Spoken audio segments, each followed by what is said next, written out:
Students, हम पिछली class में जो बात कर रहे थे वो बात कर रहे थे किसके बारे में, राइबोसोम के बारे में। तो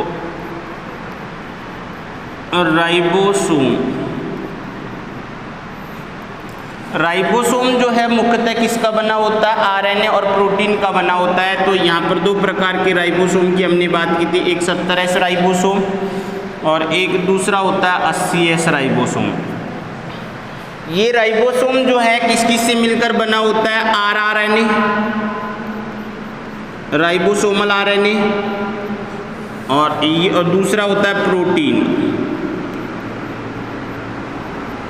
तो आरआरएनए जो होता है 70S राइबोसोम की अगर बात करते हैं तो 70S राइबोसोम में आरआरएनए जो होता है ये होता है लगभग 60 से 65%, और प्रोटीन जो होती है वो होती है लगभग 30 से 35% के आसपास क्या पाई जाएगी। यहाँ पर 35 जो है 35 से 40% प्रोटीन पाई जाती है। अगर अपन यहाँ पर आरआरएनए की बात करते हैं तो आरआरएनए का जो अवसादन गुणांक के आधार पर जो इसकी इकाइयाँ जो होती हैं वो होती है कौन कौन सी। यहाँ पर अगर अपन बात करते हैं जैसे 28S राइबोस जो सेडिमेंटेशन होता है, दूसरा यहाँ पर जो सेडिमेंटेशन आता है वो आता है 5S। तो ये टोटल वैसे नहीं है, और यहाँ पर तीसरा जो आएगा वो आएगा लगभग कितना, ये लगभग आता है 15S राइबोसोम, या ये जो आएगा ये 5S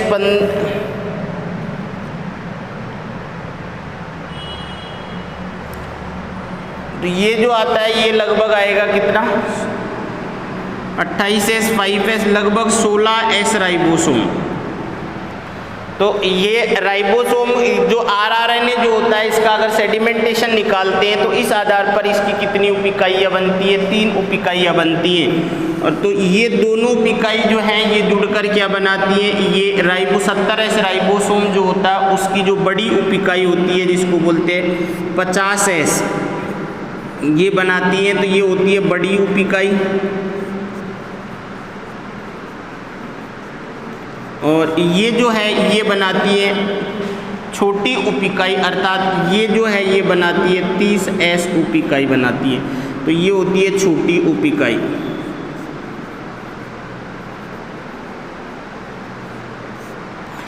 इसी तरीके से अगर बात करते हैं यहाँ पर जैसे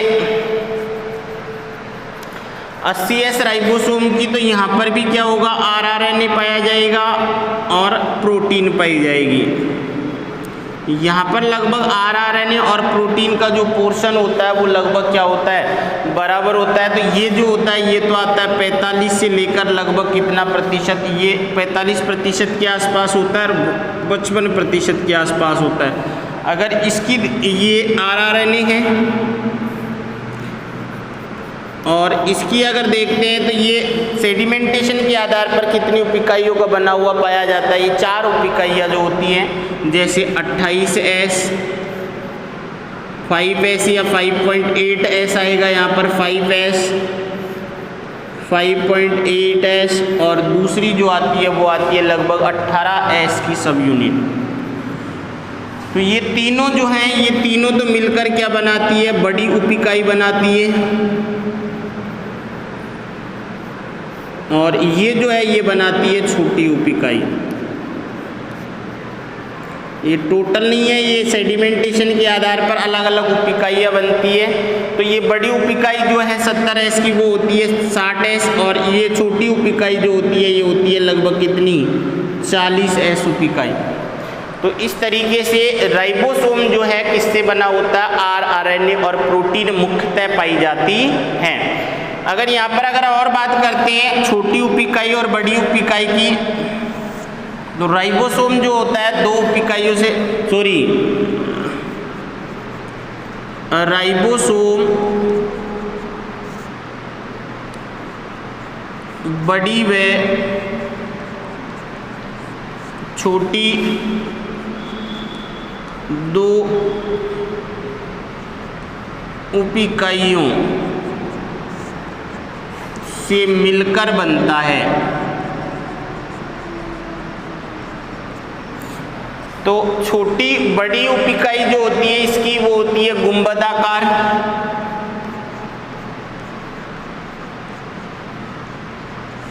बड़ी उपिकाई जो होती है वो तो कैसी होती है, गुंबदाकार होती है, और छोटी उपिकाई जो होती है वो कैसी होगी, यहाँ पर अंडाकार होगी, अंडाकार व टोपी के समान। अर्थात जो छोटी और बड़ी उपिकाई जो होती है, ये बड़ी उपिकाई जो होती है इस तरीके से यहाँ पर ये गुंबदाकार उपिकाई होगी, और इस बड़ी उपिकाई जो है इसको ढकी हुई क्या पाई जाती है, छोटी उपिकाई पाई जाती है इस तरीके से। तो इस तरीके से संपूर्ण राइबोसोम का निर्माण होता है। और ये बड़ी उपिकाई जो होती है इसमें कितनी साइटें होती हैं, यहाँ पर 3 साइटें होती है इस तरीके से। तो यहाँ पर जो होती है 3 साइट होती है, ये पी साइट होती है, ये ई साइट होती है, और ये ए साइट होती है। तो पी साइट, ए साइट, और उसके बाद में ये होती है ई साइट।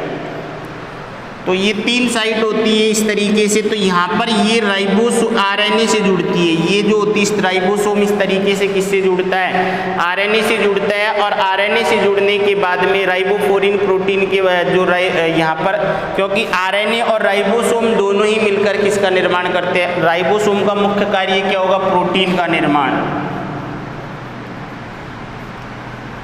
इसका मुख्य कार्य प्रोटीन संश्लेषण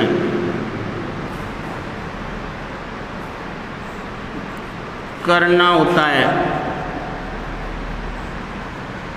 तो इसकी कितनी उपिकाई है, 3 उपिकाई। अर्थात ए उपिकाई जो है यहाँ से जो सक्रिय टीआरएनए जो है वो एंट्री करते हैं यहाँ पर।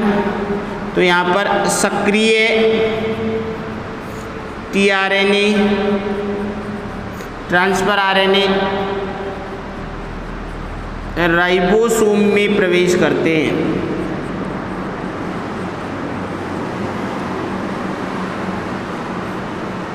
राइबोसोम में क्या करेंगे, प्रवेश करते हैं। और इसीलिए जो अमीनो एसाइल साइट कहा जाता है, तो ये जो साइट जो होती है ये कहलाती है अमीनो एसाइल साइट। अर्थात यहाँ पर जो टीआरएनए जो होते हैं उस टीआरएनए के ऊपर क्या लगे हुए पाए जाते हैं, अमीनो एसिड लगे हुए पाए जाते हैं। तो अगर अपन बात करते हैं यहाँ पर, ये क्या हो गया टीआरएनए, और टीआरएनए के ऊपर यहाँ पर ये क्या जुड़े हुए रहते हैं, अमीनो एसिड। तो ये टीआरएनए जो है सक्रिय टीआरएनए कहलाएगा। ये क्या कहलाएगा, सक्रिय टीआरएनए। अर्थात टीआरएनए का काम क्या है, अमीनो एसिड जो है उनको प्रोटीन संश्लेषण स्थल तक पहुंचाना। और यही क्या कहलाता है, सक्रिय चार्जेबल टीआरएनए कहलाता है। ये टीआरएनए लेकर कहाँ जाता है, राइबोसोम। तो राइबोसोम में जो सक्रिय टीआरएनए जो प्रवेश करते हैं वो कहाँ से करते हैं, ए साइट से प्रवेश करते हैं। उसके बाद में दूसरी साइट जो होती है राइबोसोम की वो होती है पी साइट। और इस पी साइट पर ही क्या होता है, प्रोटीन का निर्माण होता है। इसलिए इस साइट को बोलते हैं पेप्टाइडल साइट,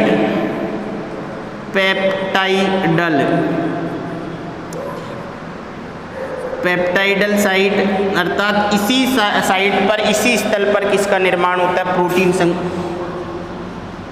इसी स्थल पर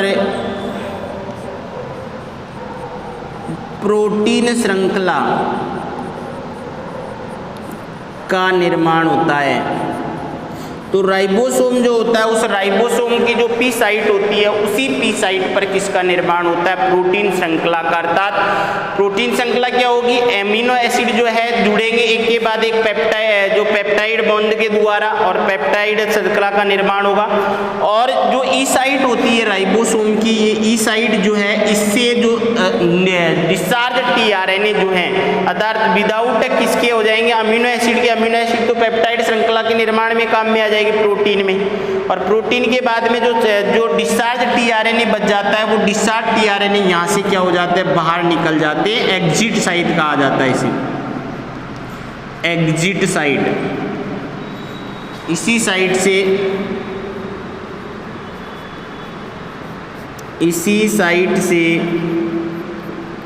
डिस्चार्ज या निष्क्रिय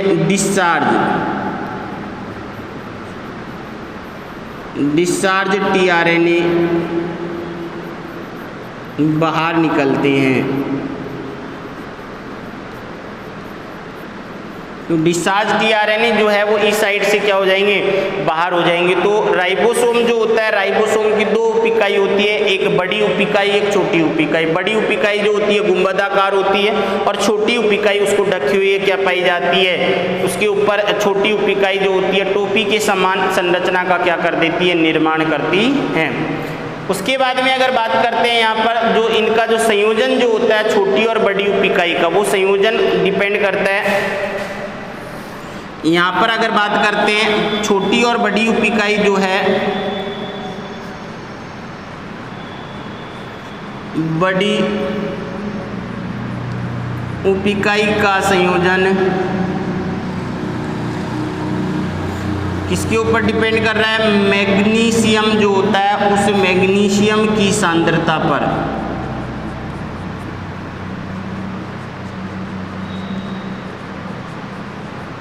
निर्भर करता है, अर्थात इसकी जो सांद्रता जो है उसी के आधार पर प्रारंभ में कोशिका द्रव में छोटी और बड़ी उपिकाई जो है दोनों क्या पाई जाती है, अलग अलग पाई जाती है। परंतु जैसे इसकी सांद्रता जो है जब प्रोटीन निर्माण का कार्य होगा उस टाइम Mg+2 की सांद्रता बढ़ जाती है और उस दौरान ये राइबोसोम जो है किस पर, आरएनए जो होता है उस आरएनए पर जुड़कर एक संपूर्ण राइबोसोम का निर्माण करते हैं। और संपूर्ण राइबोसोम प्लस आरएनए प्लस सक्रिय टीआरएनए जो है यही क्या बनाते हैं, प्रोटीन संश्लेषण का कार्य करते हैं। तो प्रोटीन संश्लेषण जो है इसके लिए 3 चीज़ों की आवश्यकता होगी। एक तो संपूर्ण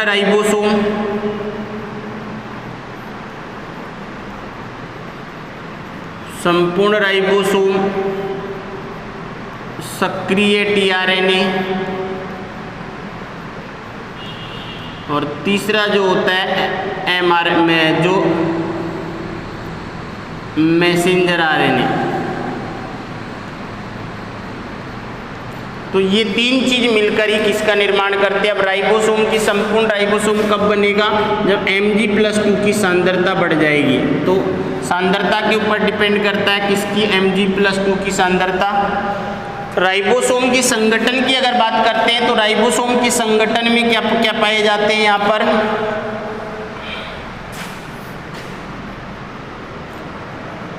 राइबोसोम के संगठन। तो संगठन में क्या क्या होंगे, सबसे पहले तो राइबोसोम की छोटी और बड़ी उपिकाई होगी। उसके यहाँ पर राइबोसोम जो होता है छोटी और बड़ी उपिकाई के बाद में यहाँ पर कौन से जो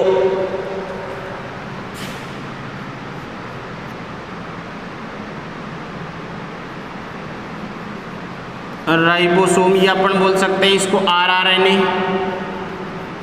दूसरा जो होगा प्रोटीन, तीसरा जो होगा वो होगा Mg+2, Mn+2, Ca+2। तो ये चीज़ें जो रासायनिक संगठन में पाई जाती है किसके, राइबोसोम के संगठन में। तो राइबोसोम जो होता है उसका प्रमुख कार्य क्या होता है कि राइबोसोम का प्रमुख कार्य क्या है, प्रोटीन संश्लेषण करना, अर्थात प्रोटीन का निर्माण करना ही राइबोसोम का क्या मुख्य कार्य है। राइबोसोम कितने प्रकार के, 2 प्रकार के, 70S और 80S। 70S जो है उसकी कौन कौन सी उपिकाई हो सकती है, 28S, 5S और 16S। 2 उपिकाई जो होगी ये तो बड़ी उपिकाई का निर्माण करेगी, ये छोटी उपिकाई का निर्माण करेगी। 80S जो है वो 4 उपिकाइयों में जिसमें ये 3 उपिकाई मिलकर बड़ी उपिकाई का निर्माण करते हैं और 18S जो छोटी उपिकाई, ये टोटल नहीं है, ये ध्यान रखना, ये सेडिमेंटेशन के आधार पर गुणांक निकाला हुआ है ये। उसके बाद में राइबोसोम छोटी और बड़ी उपिकाई से मिलकर बना होता है। छोटी उपिकाई जो होती है वो टोपी अंडाकार और टोपी के समान होती है और बड़ी उपिकाई जो होती है गुंबदाकार होती है। बड़ी उपिकाई से ही कौन जुड़ता है, आरएनए पर जुड़ता है। राइबोसोम बड़ी उपिकाई के द्वारा ही आरएनए से जुड़ता है। क्लियर। तो ये था हमारा राइबोसोम। नेक्स्ट क्लास में हम बात करेंगे नेक्स्ट कोशिकांग की।